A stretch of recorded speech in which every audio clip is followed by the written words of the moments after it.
I can start by introducing first here our councilwoman, Miss Jill Oakley. She is from Albertville and she is looking to serve our community Mm, for the next election.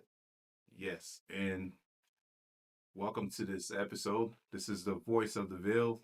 Voice of the Ville. Voice of The the Ville. Ville, yes. My name is Jeff Lamore, and well, besides Jimmy going by Jimmy, Alexandre. Linda Michelle. Jerry Cervantes, Voz de la Villa. All right. And I'm Jill Oakley, and I'm delighted to be here with you guys today. Thank you for inviting me. we are very Thank you. delighted to have Jill, Absolutely. Councilwoman Jill. Absolutely. I've known her for a long time. She's a mother. I don't know, grandmother, maybe? No grandmother yet. Not yet. Oh, Shame on you. Shame on you.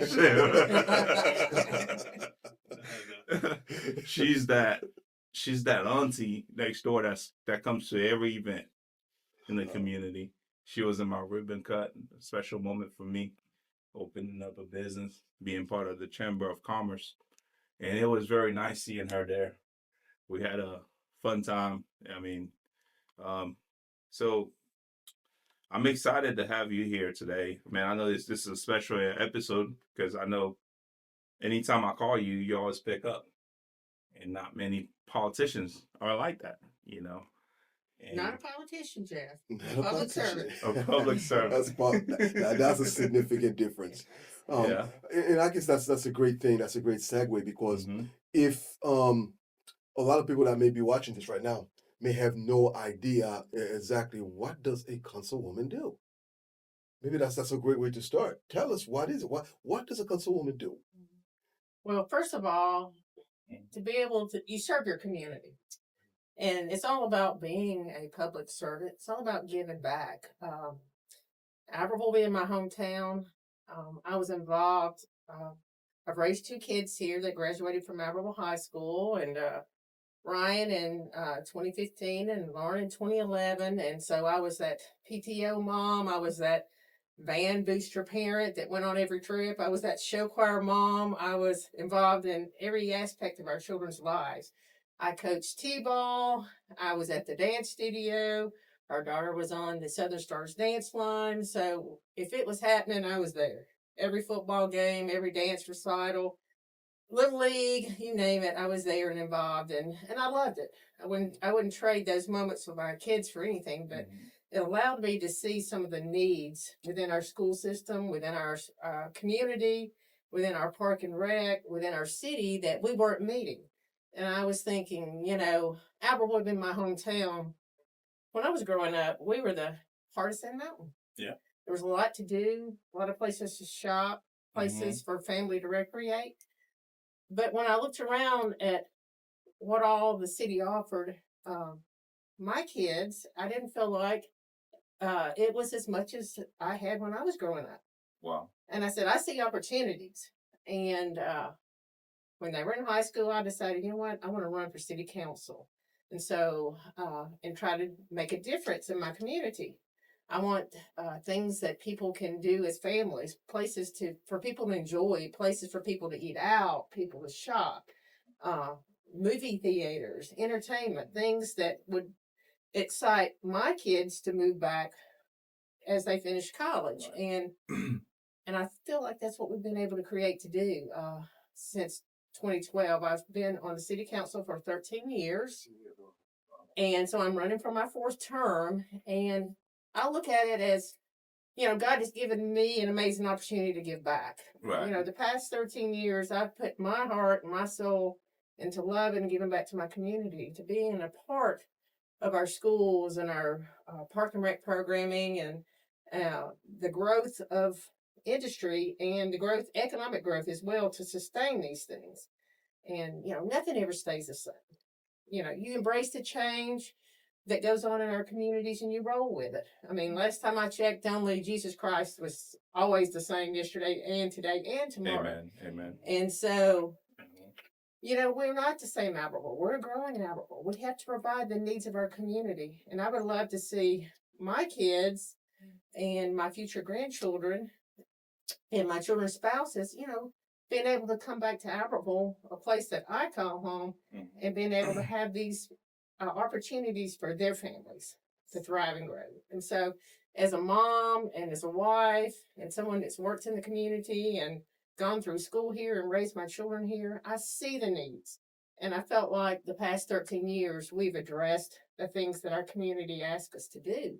You know, our community wanted to see restaurants. They wanted to see entertainment for their family. Right. They wanted to see places to shop. And we've been able to provide those things as well as the growth of the economics for the school system to be able to provide for our children. Right.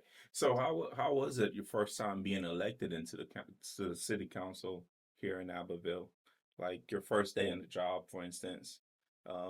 What did you have in mind? Well, you know, I'm the liaison for community enhancements, which means I wanted to be involved in the things that affected our community's lives. I'm a voice for the park and rec and for the library, the museum, and the seniors and the school system. And those are things that I had worked in or experienced in raising my kids and growing up here. So I feel like over the past 13 years, we've been able to provide a new home for the Aberville Museum downtown, which is amazing for our kids to learn about the history of our community. We've been able to provide a new senior center that our seniors can go and have meals on wheels and a free lunch every day and provide for them.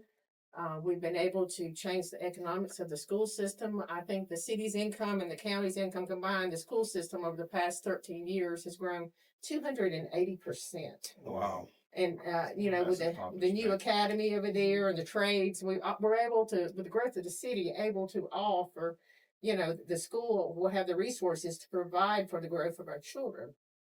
Also, in our community, since the state of the city, I don't have a recent update, but at the state of the city, our revenue is up 156% over 13 years, which is incredible. It's amazing. When we first started and we went into office, I had the visions of wanting to better my community, and it didn't take long to realize that our monthly tax revenue was just a little over $700,000, and we couldn't even meet payroll. We went on a retreat, and I was just like, along with the other guys, like, oh my goodness, what have we gotten ourselves into? So you're saying that our tax revenue, what you're referring to is 2012, right? 2012. Okay, so our tax revenue was $7,000. Little over $700,000 a month. 700. I think it's 760,000, right? I think it was 769, about 760s. So what was bringing that revenue? Kmart. Kmart was one of the biggest providers, and you know, as a councilman, I'm not allowed to know how they rank. Right. But I know we were real dependent on that big box store, and so we knew we had to diversify. So, since we're the largest city in the county, why didn't we get a Walmart? I mean, that would have been great for the city. Well, that's way before me, but we always had a Kmart. But we are so diversified in our economy in the city now, we're not dependent upon one big box, which is a great place to be. Right. Our economy is not based on one big box store. We're very diverse, made up of a downtown community, many small shops, many diverse places to eat and shop, and plus we are growing with some big boxes that want to be here, things that we never thought would happen. Well, one of the things I'm really proud of, and Jared can say, is the park. I mean, it's amazing. We used to go play basketball up there, and it was falling apart. How did you accomplish that? Well, how did y'all accomplish that? I mean, you know, really, that's a big accomplishment, really. Well, I didn't accomplish it. It was a vision I feel like God gave me to bring to this administration. I asked for park and rec. I was a softball player, tennis player, and a lifeguard growing up, and I knew that our current park and rec facilities did not meet the needs of our community. And I wanted in my heart to be able to provide that. It takes the entire council to make those financial decisions and the support of the mayor. And we knew we didn't have the economics to sustain any kind of project like that. And we looked at some smaller projects and we worked towards those goals. And we finally, I was just like, okay, God, you know, I don't know how I can make this happen. And I got real frustrated and just cried about it one day. And we were looking at different things and it just didn't seem to be working. And finally I said, okay, God, I'm going to pray for something so big only you can make happen. And so I told our guys in our administration that, I told our city clerk that, and I started praying for something so big only God can make happen so that we could provide something that met the needs of our community. Yeah. Well, the beautifulest thing about this park, you have Hispanic playing soccer on one side, you have Haitian playing soccer on one side, you have every race in that park doing a sport activity. I think it's a very big asset to our community because of the park. I know I can at least sell 3 cars a month because we getting outsiders coming over here in Abbeville. Our hotels, the tournaments that we have at the park, it's amazing. But did you guys have to raise tax 1%? We did. We raised that- tax 1% Mhm. to pay offset the cost of the bond on the park, but also for city infrastructure. To pave our roads and streets and take care of any of our city property, which I know a lot of people was upset about that 1% tax rate raise. I mean, really, about 1%. actually the other cities in our county did it too. So our entire county has now accomplished that. We were a very low tax base rate, and what that allowed us to do is really be on an equal platform with the other neighboring cities outside our county. We were so far behind in tax revenue and we're struggling. And without meeting payroll, our city employees weren't being taken care of. Right. Since the creation of the park and the growth of our city economics, we have gone from that 700 and something thousand a month to 2.5 million. averaging over 2.5 million a month. We had a 2.71 a million, I believe, last month, 2.69 the month before. That's an accomplishment. So we're averaging over $2.5 million. And what that allows us to do is the community be first and everybody else pay for it. It's always the way I described it. If we'd have created a small park, a small destination, we would have paid for it. We would have paid for every penny of that park.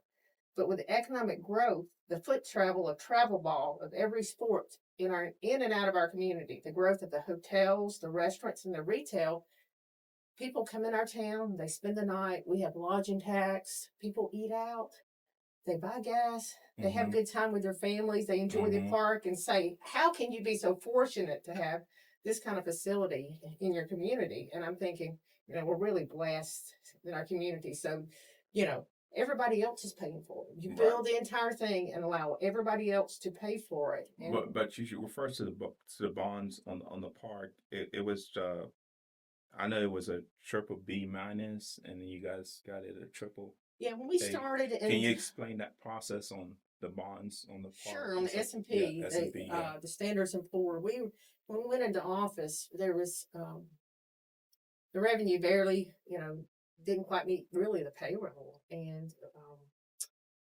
we had a lot of debt, and our bond rating was a BBB minus, right, which does not give you good borrowing ability. It's a really not a good rating to have for a city. Yeah. And so, your rate's affected by that. And so we started meeting with a bond agent, David Wangham, who's now currently with Fraser Lanier and also works with our school board and other neighboring cities. Right. We started working on the process of combining debt, eliminating debt, looking at, for instance, we outsourced garbage because we had 2 broken down garbage trucks that we owed money on. We used one of them for parts, and we're trying to keep the other one running, and realized we were losing $500,000 a year. We're thinking, we can do better than this. We're a growing city. We cannot provide this mom and pop curbside service and continue to lose this kind of revenue. So we started outsourcing garbage. We combined our debt, and so that we can try to improve our debt to income ratio.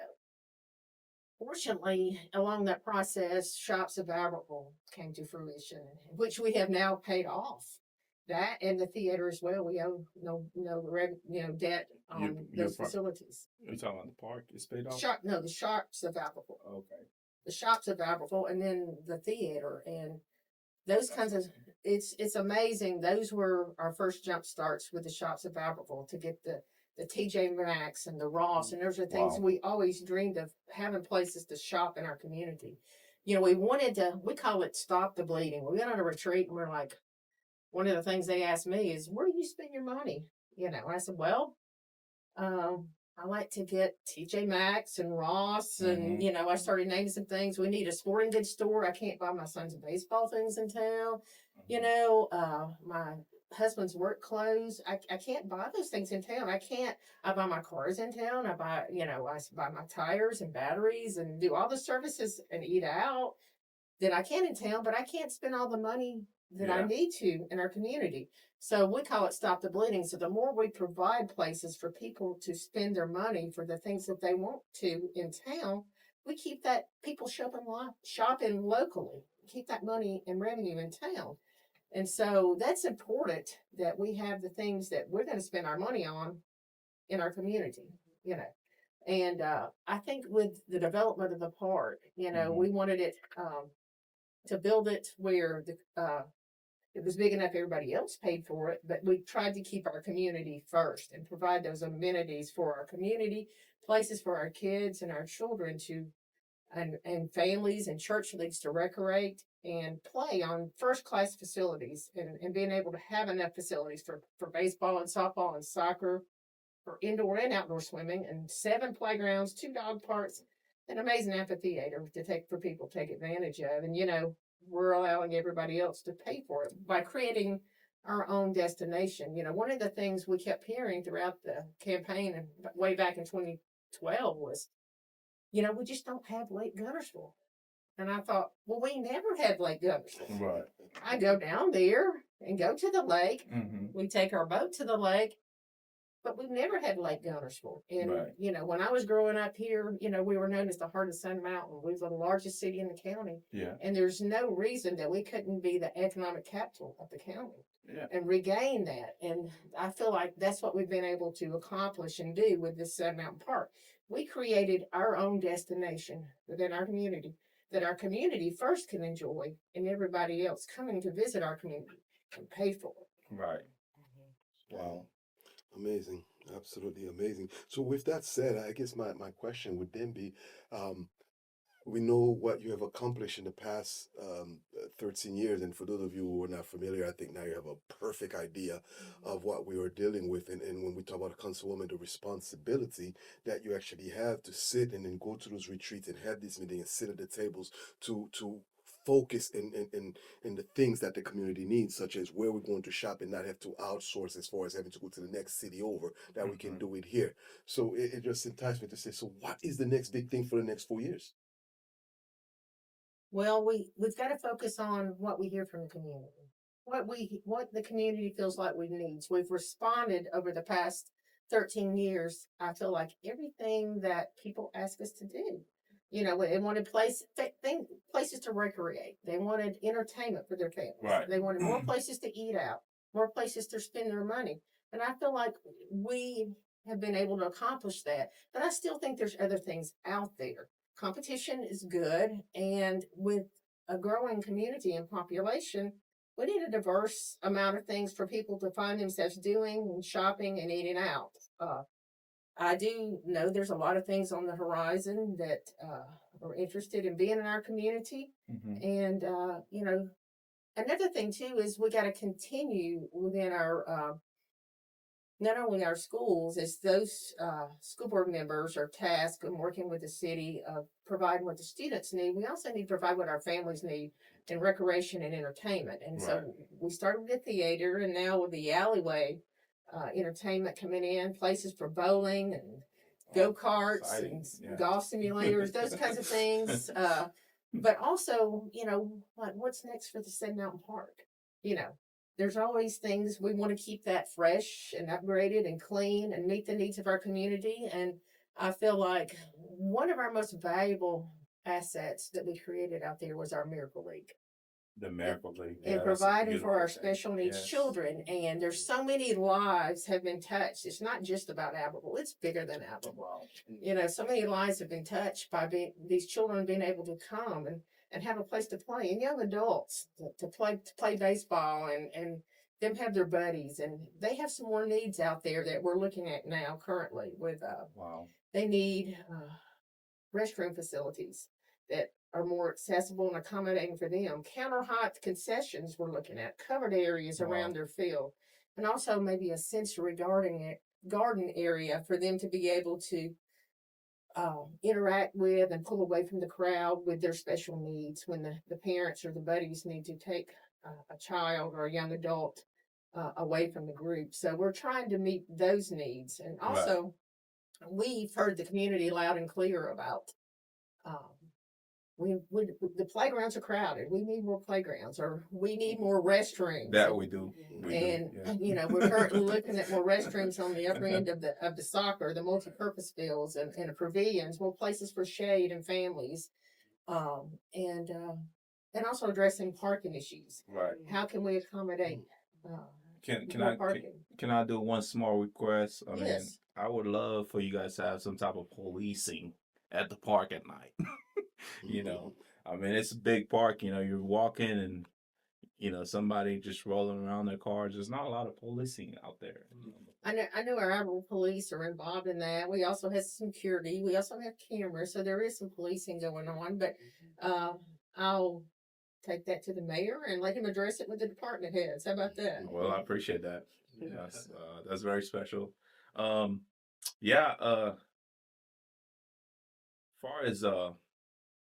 as running for city council, that job, you know, it's a part-time job. Right. People want so much of you, you know, like to do a lot of stuff, you know. Some other stuff is impossible, you know. I know a lot of one of the main issues in our community is the housing, and a lot of people been bashing the city hall about the housing, keeping the yards clean. And also you have the Housing Act, you know, and you got the civil right. You know, you can't just target one group of people, of course. You have to work with everybody across the board. You know, why would somebody want to do this job as a city council? Because it takes a lot for you to make 15,000 a year. That's no money at all. To put up with the name bashing online, to put up with people that don't understand municipality. I mean, it takes a lot, you know. I feel like it takes a lot from you and your family, you know. Well, I think, you know, I look at this job as a public servant, and God gave me an opportunity to give back to my community. And I would, you know, my heart's desire has been for our community to grow and thrive and be the best it could be. And the role of a councilman is simple. You know, on your own, you can bring a voice, but you don't make decisions on your own. We're a group of 5.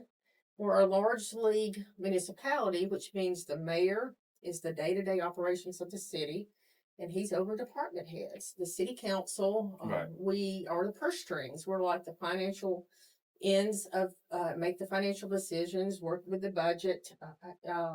We also pass ordinances, and we're currently working, one of our constitutional attorneys in Huntsville recommended an independent group that we're working on recodifying our ordinances now to make sure that we have the ordinances necessary to meet the needs of our community that span the court system. We want to do everything within boundaries, and a lot of expectations people have are not in boundaries that we can address. Yeah. And as far as our community, I feel like it's important that we educate the community. I'm a part of the Keep Albertville Beautiful, and our ordinance officers, it's the councilman. We're not the day-to-day, we're not over these guys, but we are the purse strings. We provided the mayor with the resources needed as a council, where we have we've hired 3 or 4 ordinance officers, as you know, to work in our community to try to help educate and work with people in our community. Do you think a population of 30,000, maybe three or 4 ordinance officers is enough? Probably. I really think that we maybe need another, with the growth of our city, another an additional building inspector. But I do think 3 or 4 is enough. If we feel like there's the need for that, then we surely will provide it at the mayor's request.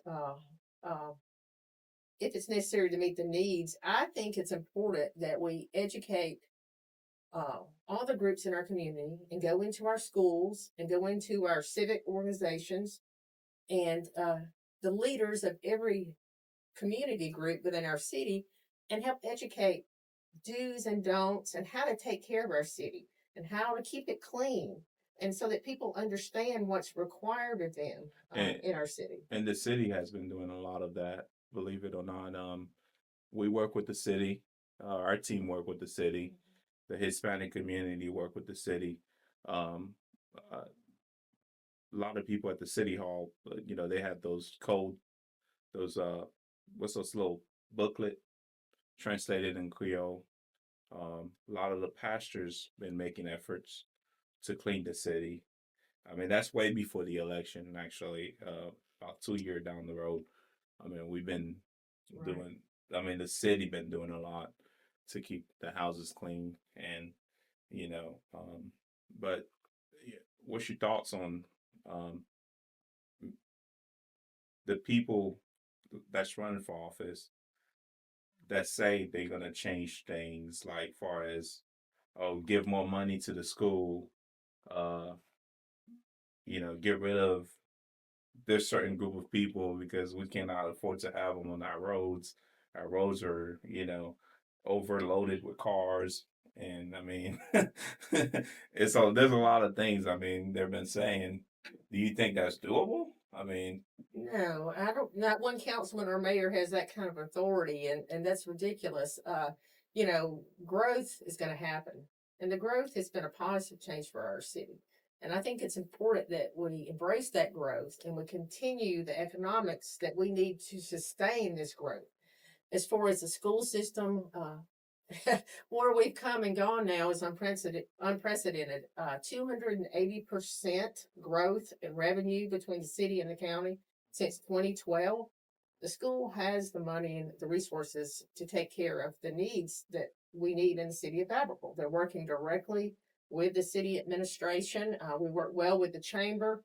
The chamber, the city, and the schools, we have a bond where we all communicate, all work together positively on the growth and economics of our city. And I think the school board and superintendent and administration are grateful for the positive change in revenue so that they're able to provide the needs of the students and the teachers in the classrooms. Locally, our teachers got a 2% raise. That was not a state raise. It was a local raise based on the fact that we had the revenue in the city. With the increase in revenue from the city and county of over 280%, our school board had the finances to be able to do that for our local teachers. And that is giving back to our community. What about our policemen? I think they all deserve a raise. Well, I think everybody deserves a raise, but over the past 12 years, all of our city employees' pay has increased 75%. Oh, well, that's huge. That's taking care of the community. We promised our city employees, as the economics were available, that we would do everything that we could to give back to them, and we've been dedicated to doing that. I think, Councilwoman, if I may, kind of shift gears a little bit because we talk about taking care of the city. I'm from Haiti. I was born in Haiti. Proud U.S. citizen. Proud of this country and proud of this state and proud of this city. And as we talk about growth within the city, we've seen a lot of growth. We've seen there was a trend, going back into the history. I've been here for about 11 years now in the community. So we looking back at the history when the Hispanics had came in, there was a struggle there. Now we've seen a growth sprout with the Haitians. And with that growth sprout, that means we have, the children that are now growing up and integrating in the community. And it's great, especially for those who are watching, to now have a better understanding what is going on and the type of education that our children is getting. But what is the overall 12 or 13 years within the city and seeing this growth? What is the overall consensus on how this integration, and again, I cannot complain because it's happening. If Global Cafe can be here, Gardo's can be here, and so many other businesses, it's happening. H&J can be here. Okay. So it's happening, and it's a wonderful thing. So I guess as you took us in, and I tell you, I love the journey you took us on the process. I'm being educated right now.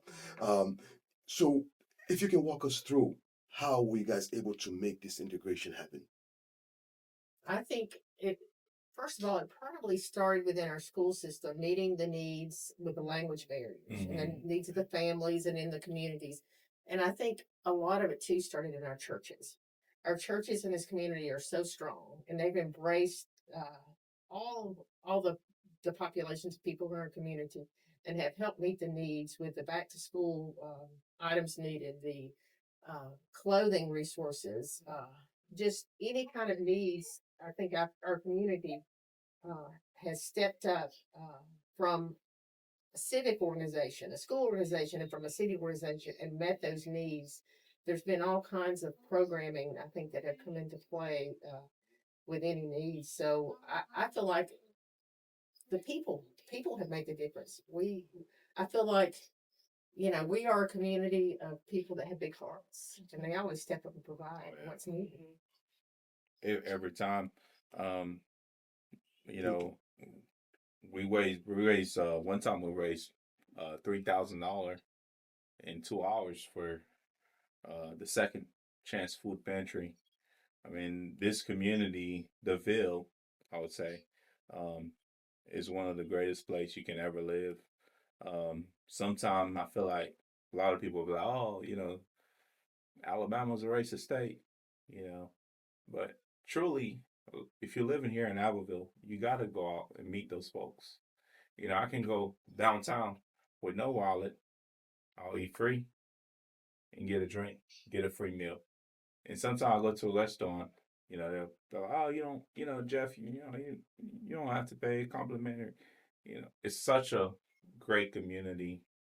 I mean, I think far as educating people from Haiti how to live here, because it is a big culture difference.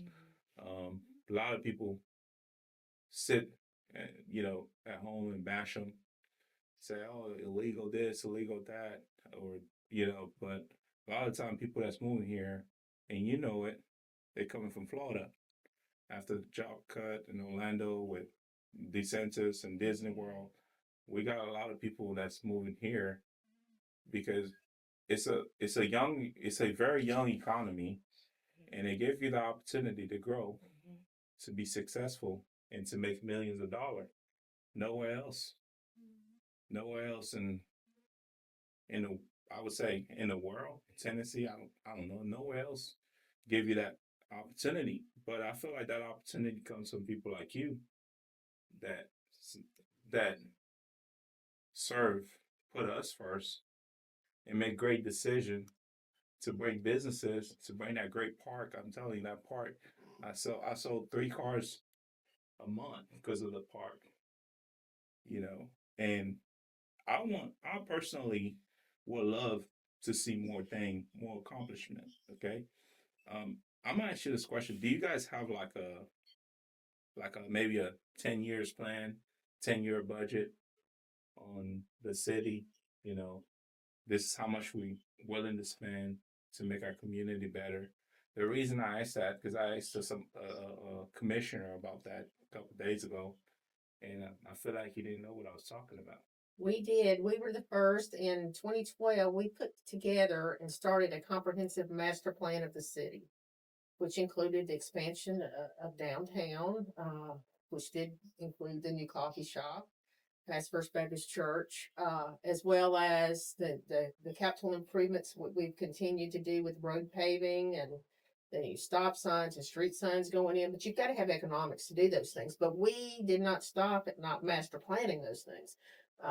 Expansion of the park was part of that included. We talked about infrastructure. We worked with our sister MUB on our utilities expansions, and being able to provide a quality of life for our citizens. And that's every day changing and evolving. So it is time that we sit down with this November with the new administration, and as we continue to master plan and meet the needs of our community, because if you don't plan for it, you'll never achieve it. You will fail. Right. And you know, when we first started talking about doing some things at the Park and Rec, we took so much criticism. I mean, I heard you guys are going to bankrupt the city. We don't have the money for that. We don't have this and we don't have that. And, I serve a big God, and He has provided for this city and stepped up and allowed us to work and grow this city. And He is at work here. And, you know, um, it's amazing to see the positive changes that have happened in our community. You look back and you think, how did we ever get here? What a ride. What a ride.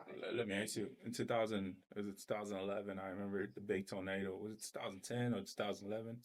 10. Mm-hmm. I remember the big tornado happened, and I walk outside the Dollar General. The Family Dollar was splattered. Everything was destroyed. Somebody was like, "Man, our city is finished." I remember that. I think it's Miss Stacy. What's Stacy's last name? Hartwell. She's like, "Well, our city is finished. Well, We're done." I think it's important. I mean, I have a different perspective in that because in every situation that is an opportunity. Wow. It's an opportunity to rebuild, to redo, and make things better to meet the needs. Yeah. Everything that comes along our way is an opportunity. So, God gives us opportunities, and throughout that tragedy, we had an opportunity to rally as a community, start to rebuild our Main Street, rebuild our downtown. There were people, we waited on the federal government, and we waited, and it was a slow process, and finally we were like, men got out there with chainsaws. Men got out there with, axes and started clearing the streets, clearing the brush, checking on people. Our local community stepped up. We as a city, this is before our administration. My kids were in high school, and my daughter's in her junior year, and we didn't get to finish that high school year. And the community just stepped up and took care of all the needs of the community as far as the cleanup and tarping roofs, and you just saw people out working and helping each other. Amazing. Didn't matter what neighborhood you lived in, what color you were, people stepped up and started helping people. And we're just like that today. Through every situation that we might face, I see people stepping up and helping each other. I do believe with all that. I mean, even though everybody was united, I feel like that government back then was kind of a little bit divisive. I mean, I did feel like that. Things did get a lot better. As a person of color, I went to Abbeville High School. I mean, I was the only. What would you say? I was probably the only black kid in that grade. One of, yeah, if not the first.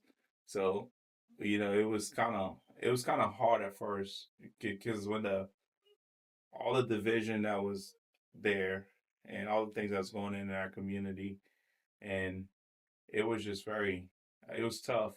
And what most people are scared right now, Jimmy, because certain candidates is running. We don't want to go back to that.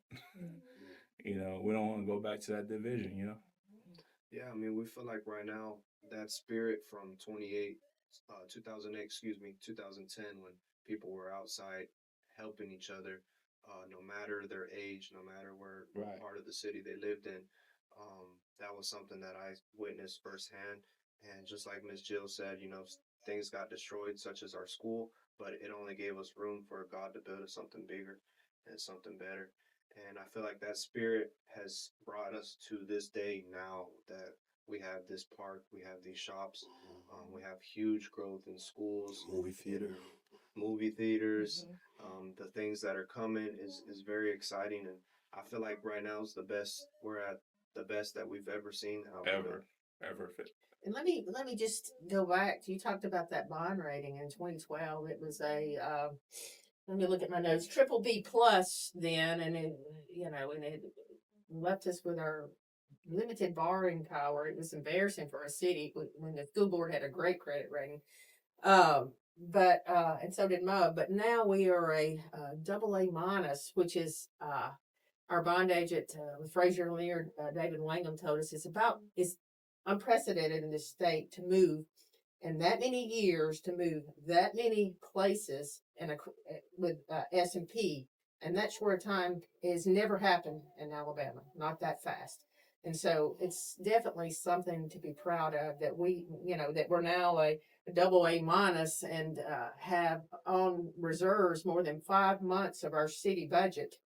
So that any kind of slowdown in the economy that we could sustain for many years if we were to have a setback or a tragedy or a situation in our city. We have planned for that because you never know what could happen. But we are not in any sort of financial crisis with the revenue up, more than 156% in 12 years. And, you don't go to the bond market if you obviously don't have the income, the tax base to sustain that. You're not going to qualify for things that you don't have the money to back up. All right, enough with the politics. Let's talk about what's your favorite restaurant in town?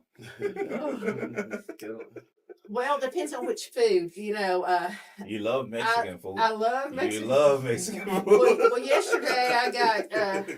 You love gordos. I got 8 gordos, birria tacos, and nachos to go, and I love my new taco stand down here. You go there all the time. Yeah. I drive through there, and then I love to eat a King Polo, and you love La Pupila cookies. I love to have a drink and a cookies. La Pupilas, yeah. And I love all of our downtown shopping and entertainment eating district now. I love to go to Fire Hydrant and get that good blue cheese burger with the balsamic vinegar, and I love to go to Bootleggers. There's not a restaurant in town I don't see you in. And then, Why is that? I love to eat. You love to eat. I love She's chill. She's chill. I love to go down with Mr. Floyd and eat good barbecue at local Joe's. It's funny, like she'll show up in the restaurant and nobody know who she is. I was like, that's the councilwoman right there. That's Jill. Like, that's humbling, though. That's something good, because the way you carry yourself, like most typical politician besides Mayor Tracy, I would say, wouldn't show up to La Pupila and grab a cookie and then buy a cookie and start eating, Like that's cool, Yeah. That's really cool. I like that. Well, I love being a part of really every business in our community and supporting them. I think it's great that I have all these food choices in town now. I don't have to go out of town to get good food. I remember when I had to go to Gaston to get good Mexican food, and now I've got many choices for that now. And you like coffee? Coffee is my favorite. I am what's your favorite one? Well, I like Coffee to. shop. There's a lot of them. I'm trying to get her in trouble now. I'm trying to get her in trouble. There is not a coffee shop in town that I do not enjoy, as long as they serve a good dark roast. Yeah, I'm a dark roast girl, full bodied, full flavored. I could be a coffee snob, but I love coffee and cookies. Yeah. Let me ask you a question. Do you love donuts. Do you love what's that thing called? What's that food called? The Haitian food. Have you tried? I have tried Haitian food. What do you think of it? Yeah. I like it. Yeah, There's not really any food that I don't prefer if it's spicy stuff, But I love spicy. You love spicy, okay. I'm all about spice. I Did you spice try up that? everything I eat, even my turnip greens. I got to have the hot sauce on. Did you try that spice it up. pickles? You Yeah, need to try that pickles. That pickles, that's the hot stuff. That's the hot stuff, yeah. but I love spicy food. Right. I guess as long as it's not raw sushi, I'm good. Or raw oysters. I eat about anything. So you're an Abbeville graduate?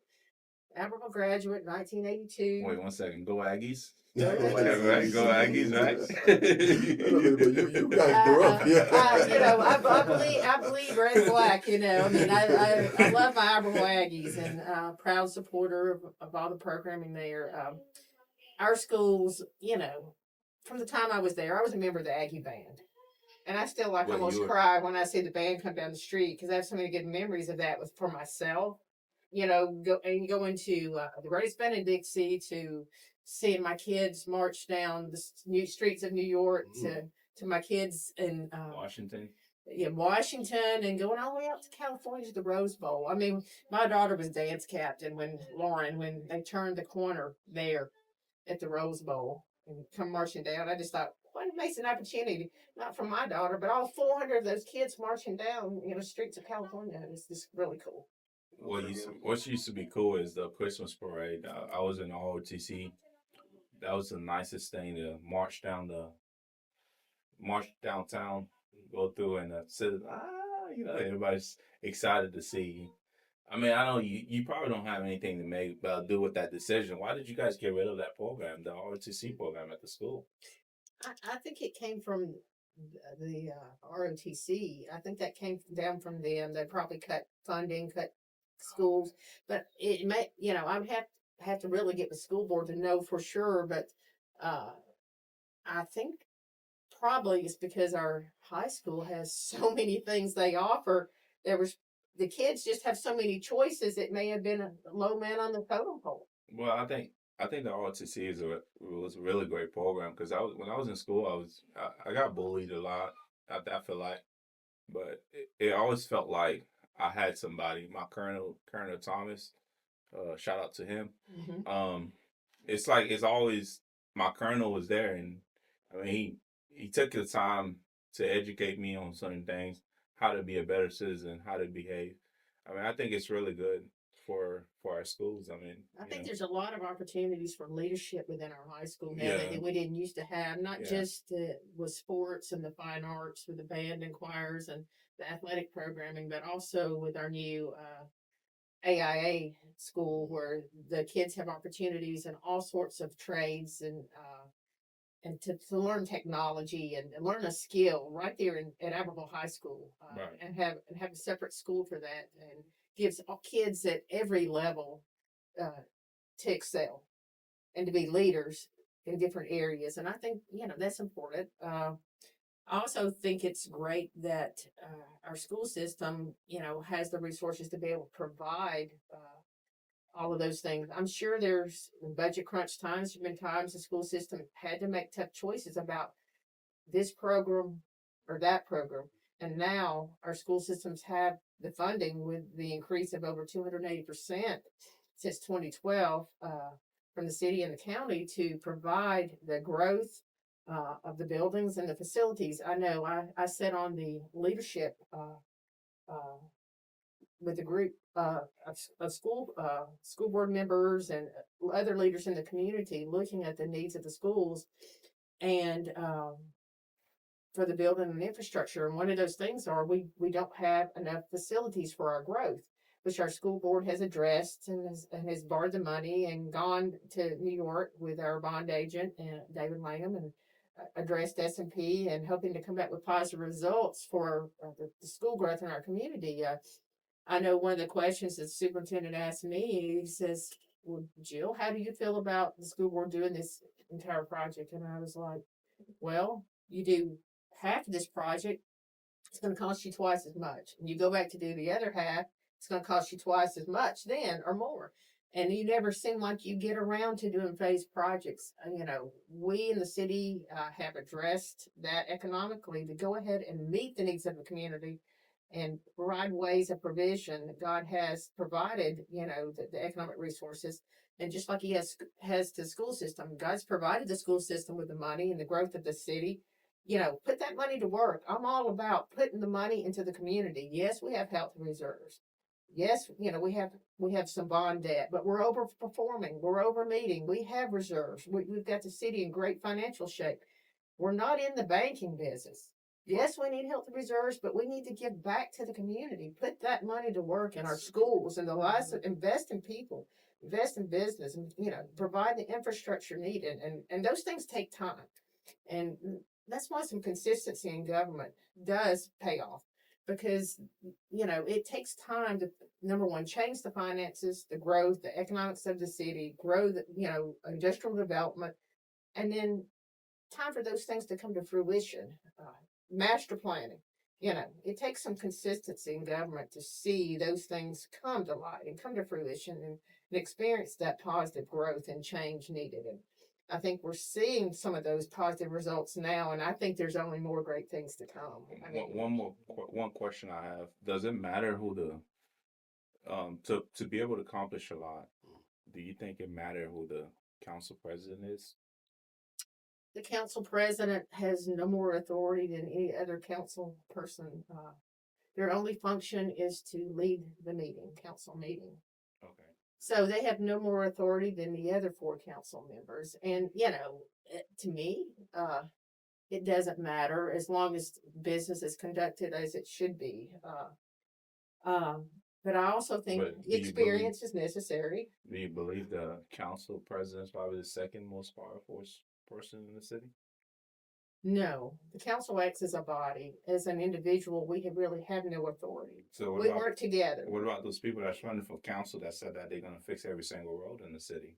That one person, I mean, I seen one candidate said that. I mean, Well, like I said, one council person doesn't make decisions. We can bring ideas and hopes and desires, but we make decisions as a body. The majority of the 5 do. The majority of the 5 appoint school board members. The majority of the 5 make those financial decisions and bring those ideas, to the group. And we work together. And so what happened if we get a divided council? well, a lot of times it depends on the maturity. I always say differences are our strengths when I speak to the guys in the council. We are definitely very different. I'm the only woman on the council, and I'm sure I bring different ideas. They laugh and call me the visionary woman, and maybe I am. Maybe that is one of my spiritual gifts. But I also have a lot of heart and passion for my city and for the citizens that live here and for our community. There are other strengths, more so on the council. That's when we have different committees and areas that we choose to focus on. But then we bring those ideas together and we sit around and we talk about them. Who are we going to appoint for school board? What we've been able to do is put people in the positions. Good leaders empower other people to be leaders. Mm-hmm. We don't sit around as dictators. That's not our job as councilmen. We have people in leadership positions that we empower to do their job. Like our department heads, those day-to-day operations, they answer to the mayor. We fund their salaries, but we also have Rachel Lanier with David Lane with our bond agent. We have David Knupp as our constitutional attorney in Huntsville. Let's see, we have Brad Cherry in Birmingham that works with David that's on our bonds. He's an attorney when we do our bonds. We have people in our circle, small circle that we can rely on and trust. That are experts in their fields. We're obviously not experts in everything we do, but we empower people to do their job and hire people in those positions to advise us and help us in those day-to-day decisions that we're making. And as the mayor is operating the city day-to-day. But I think it's important to have a group of people that can work together. Behind closed doors, we may not always agree about everything. But over the years, the groups that we've been working together for so long, we usually sit around and talk about decisions. And they'll say, what do you think of this or think? And we all just sit around like brothers and sisters, debating issues and pros and cons. And by the end of the discussion in the next hour or so, we usually wind up coming to a consensus on what we need to do. And it's usually not one person's idea. It's a combination of all the ideas coming together. That's what's best for the city. And I think that's one of the most important things is the fact that doing what's overall best for the city is the most important thing. Things may affect you, Jeff, or Jimmy, or any of us in different ways. Not every decision we make may be best for Jill Oakley. No. But we have to look at what's overall best for our community, what's best for the city, and how does it affect our citizens overall. And that's how decisions are typically made. If I understand, then it's 5 councilmen. 5 councilmen. And then, so either way, we're going to come to a decision. Right. No matter what. So, right. Because you had mentioned a split decision.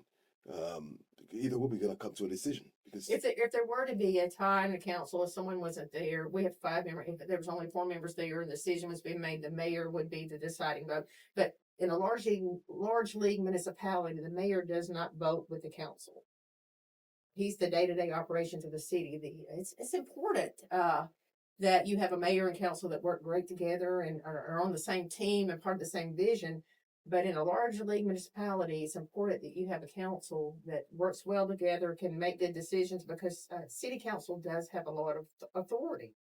in the budgeting and in the direction and the vision of the city, working with the mayor on those things.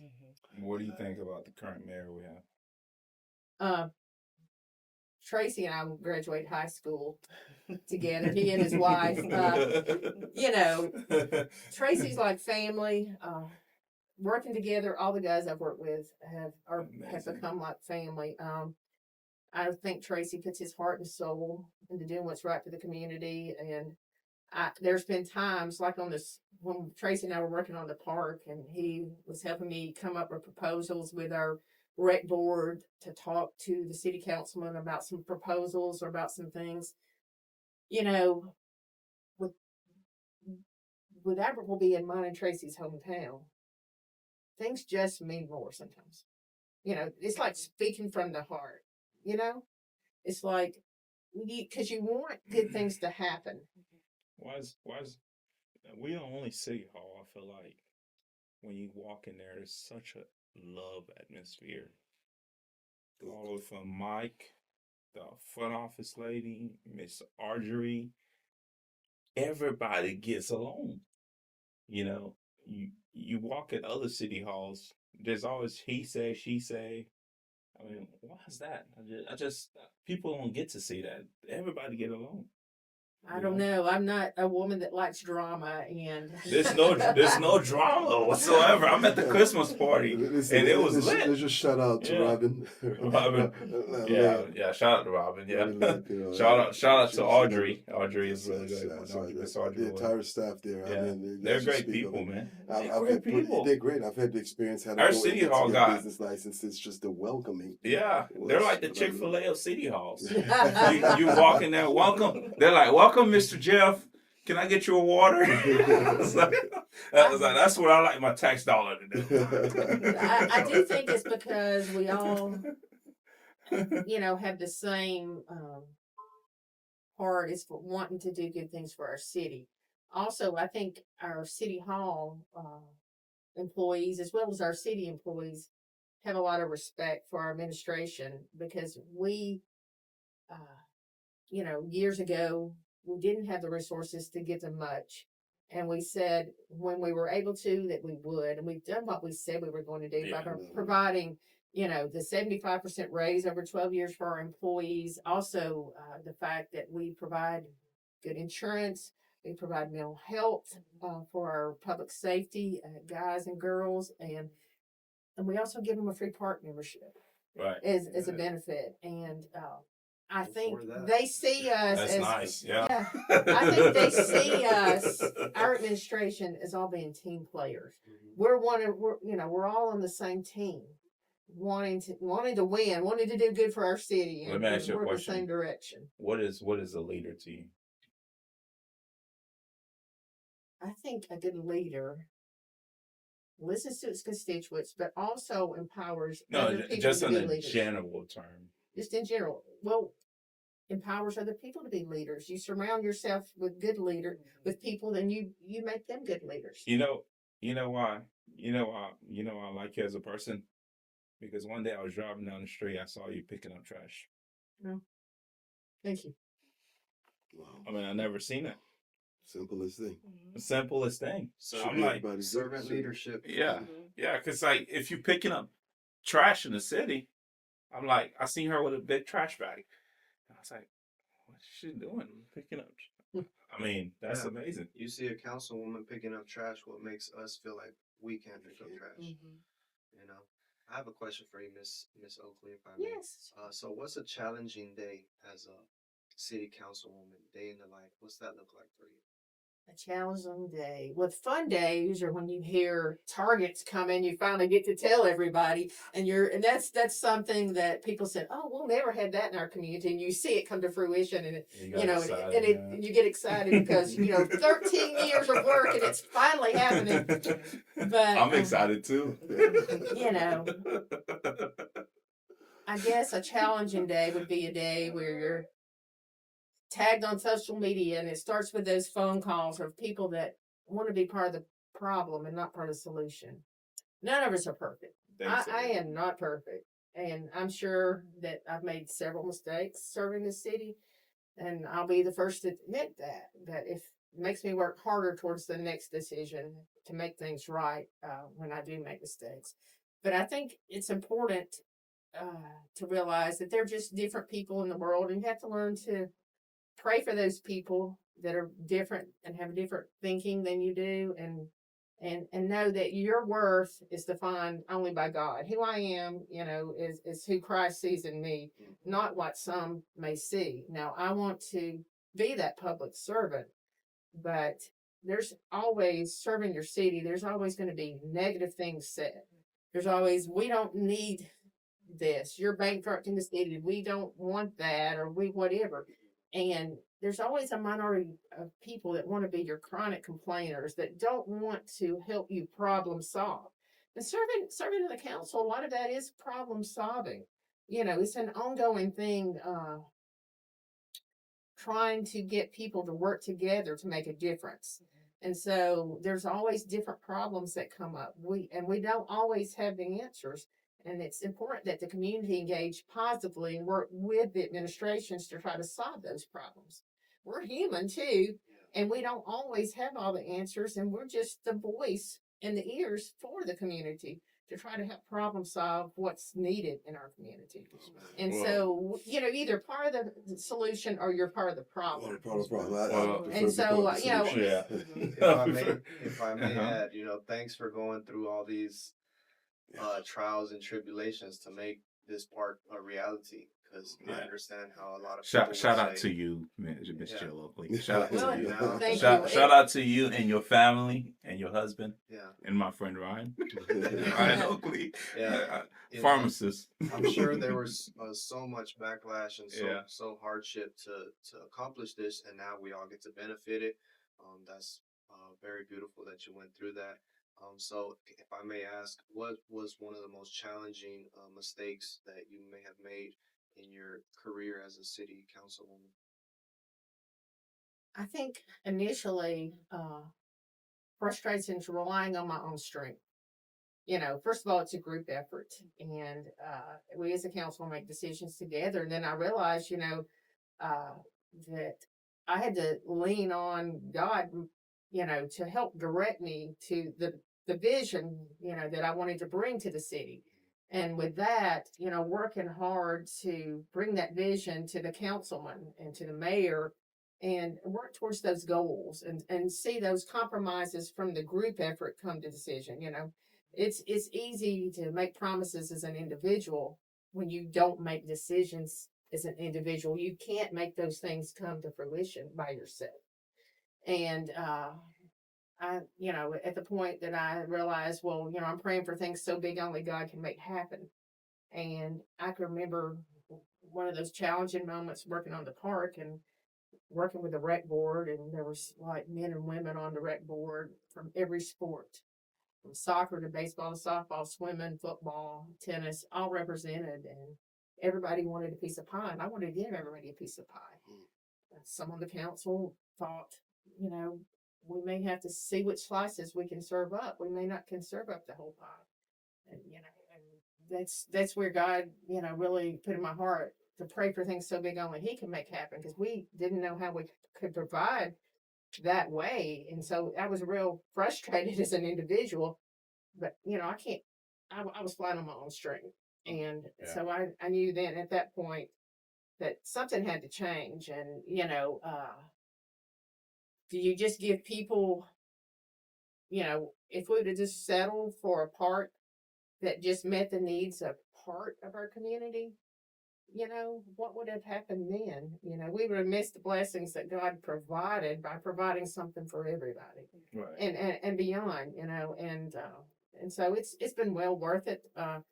You look back and you see those footprints, and then you see times where there is no footprints. And I feel like, well, maybe God was carrying me and protecting me through some things, as in my 13 year of serving the community. Oh, you a woman of faith. Absolutely. Clearly.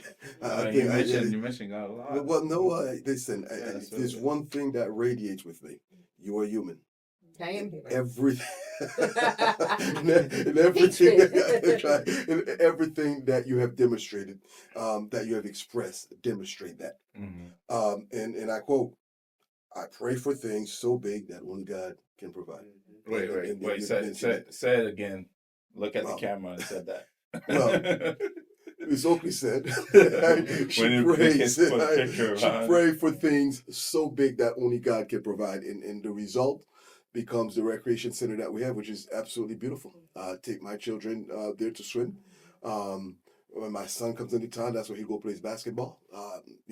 And I remember when I first came to Albertville about 10, 11 years ago, It it was was awful. not there. And keep in mind, it takes the entire administration. Absolutely, I'm not trying to take credit for this. And you have made that clear. You've said it. Yeah, you you said played your it, yeah. role in it. You've said it very well. It's a Well, team effort. It and is a team effort. You've definitely, I know I've been educated, and I know for some of our viewers who does not really know how this really works, you hear about councilwomen and councilmen and the different parts of the body that actually help bring the city to where it is, but you really have no idea what it's like. But I really wouldn't give up on that effort. And, I'll tell you that. but me, I'm sitting there talking from the heart with her because I know her. I've known her for a long time, So, like I said, I just don't jail. I mean, I known the things she do with Keep Abbeville Beautiful. Her family. I've been to her house when I was a kid, actually.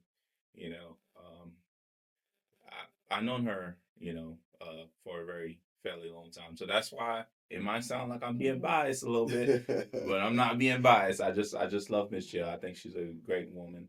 Linda, you've been quiet today. No, I've just been learning and listening. If anything, I'm so inspired by you as a woman. Thank you. Very inspired. I do believe a lot in. I just think it's amazing, just as a woman, what you're doing. Thank you. And I look up to you for that. I think you quoted that you were the only Woman, woman. yes. Only woman. That's how everybody Yes. your favorite Which is woman. what I My favorite councilwoman. Right. Everybody's favorite council. Well, guys, it was a great episode, I think. Absolutely. If somebody, what would be the last message you want to get out there? Besides go buy a car at H&J, go eat at Gordo's Way, those places. Then I love to eat all Global over Cafe. Abbeville. What is a great message for those people that's gonna go out and vote? Those people that wants to see you back in there. I know a lot of people want to see you back in there. For those people that's, the reason that I think this show is important is because Jimmy, Sherry can say it the same, Linda. How many times we hear people say, I don't know who to vote for? I'm going. Oh, I'm not going to the, this and that. Or not just that, but just the lack of education on the process, which we've gotten today. Which we've done. We Right. have a better understanding of what we're voting I feel like for. we do. Yeah. Well, Those that actually have it. It's I guess my message would be, the past years, 12, 13 years serving in the city of Abbeville, that, God's given me an amazing opportunity to give back to my community. This is my hometown, raised my family here. My son's here. I want to see what's best for my community continue. There's so many good things planned, and I just really don't think God's through with me yet here. So Man. I'd love to have your support to finish the vision, the progress that we've made. And When is the election? August 26th, vote at the Sun Mountain Park and Amphitheater. And they can reach you on Facebook if they need a sign. Facebook. I actually reached out. Message you on Facebook. My information's on the city's website. My cell phone's on the city's website. Email. Give me a call, a shout out, any needs or anything you see in the community. I've always been willing to take a call, a text. That's true.